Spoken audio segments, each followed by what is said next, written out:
This year's budget was an important one. The global economy is headed for a slowdown, and even though we may see some decline in our economic growth, India will be the fastest growing economy in the world. But that's on the economic front. Individually, we have been subjected to high inflation for about a year. We have seen more money leaving our pockets. Products and services are expensive. Home loan interest rates have been moving up, and we've all seen an increase in the household budget. So has the budget delivered on both fronts? Has it done enough to keep the growth momentum going? And will you have more money in your hands starting next financial year? We examine all these questions by bringing you the budget highlights. Let's begin.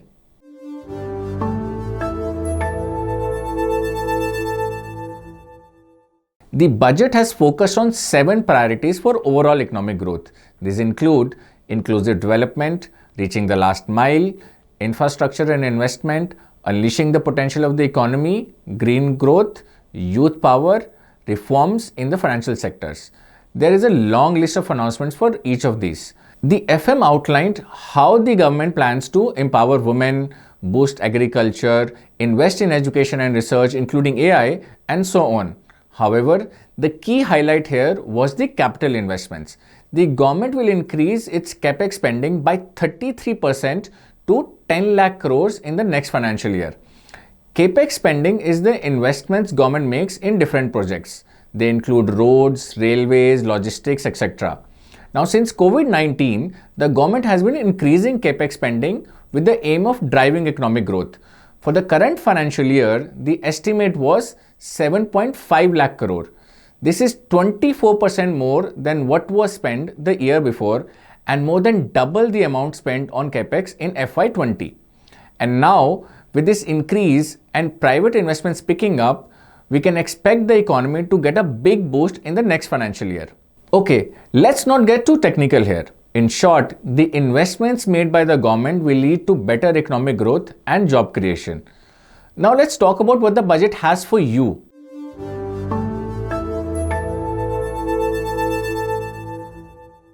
Let's first address the most significant income tax change in this budget. The government has entirely focused on the new tax regime in the budget. To understand the changes, let's go 3 years back. In the 2020 budget, the government introduced the new tax regime. The purpose was straightforward.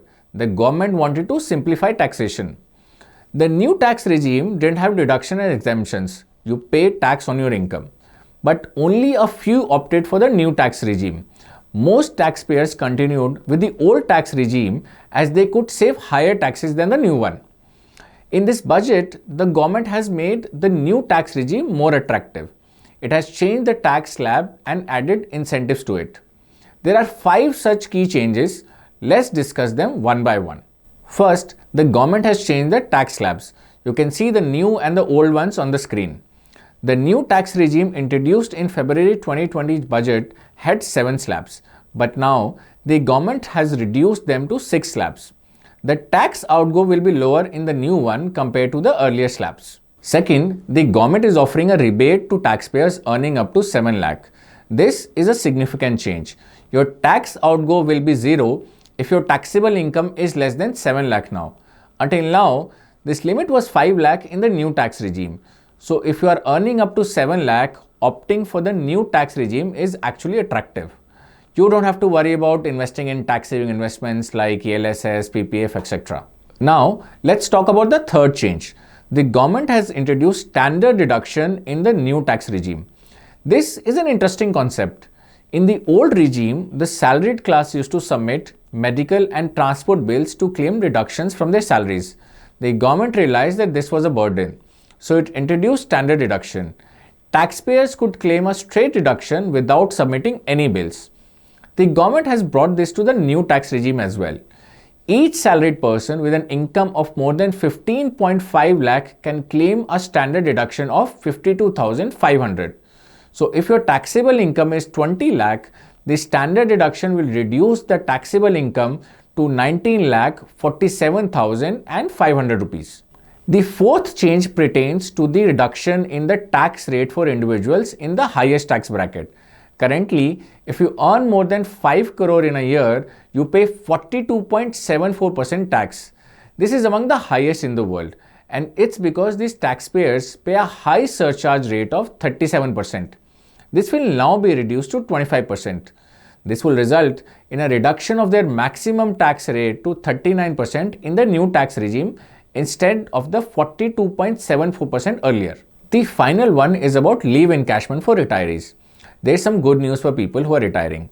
At present, employees don't need to pay tax when they encash leaves on retirement and receive a benefit of up to 3 lakh rupee in exchange. This limit is now increased to 25 lakhs. There was one big surprise in the budget in relation to the new tax regime. The government has set the new tax regime as the default tax regime. If you don't want it, you will need to opt for the old one. Now, let's move to other key announcements that can impact your pocket. There is good news for senior citizens. A person who has attained 60 years of age is eligible to open a senior citizen savings scheme or SCSS account in the nearest bank or post office. It has been a popular source of income for senior citizens as it typically offers a higher rate than FDs. For example, currently this scheme offers an 8% interest rate, but FDs offer around 7.5. But the maximum investment senior citizens could make was capped at Rs 15 lakh. Now, this has been doubled to 30 lakh. So, a husband and wife over 60 years can invest up to 60 lakh in senior citizen savings scheme.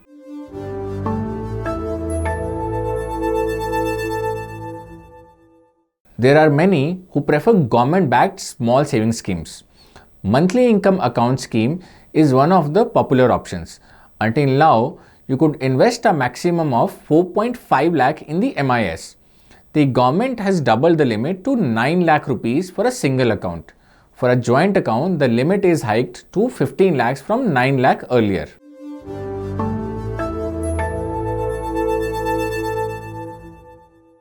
The government will introduce a new one-time small savings scheme for women.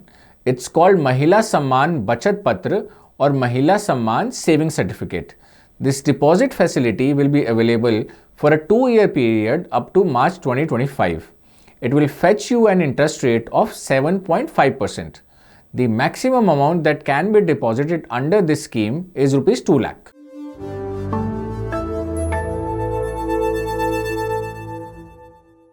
Now, let's talk about capital gains on residential homes. At present, when you sell a property, you can save capital gains tax by investing in a new one. So, if you sell a house and buy a new one, there will be no tax. But the government has now capped this limit to Rs 10 crores. So, if you have a profit of more than 10 crores on selling a property, you would be subjected to tax even if you are buying a new house. This will impact high net worth individuals who avail of large capital gain exemptions on account of high value purchases.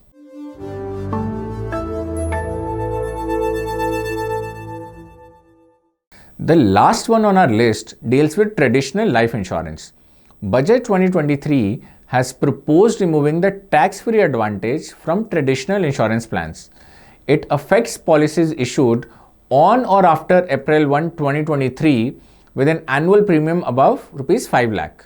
However, the new proposal will not impact the taxation on unit-linked insurance plans. Let's understand this in detail. It doesn't matter whether you have one traditional insurance policy or more. The combined premium of all traditional life insurance policies should be below 5 lakh for you to get tax-free returns. Your gains will be taxable if all traditional life insurance premiums are over the 5 lakh limit. But this is not applicable if the policyholder dies. The money that the nominee receives will be tax-free. The announcement will not affect insurance policies issued till 31st March 2023. With this, we come to the end of our video. Do tell us what you think of this year's budget. And if you like this video, do tap on the like button and don't forget to subscribe to our channel. Until next time, take care. Mutual fund investments are subject to market risks. Read all scheme-related documents carefully.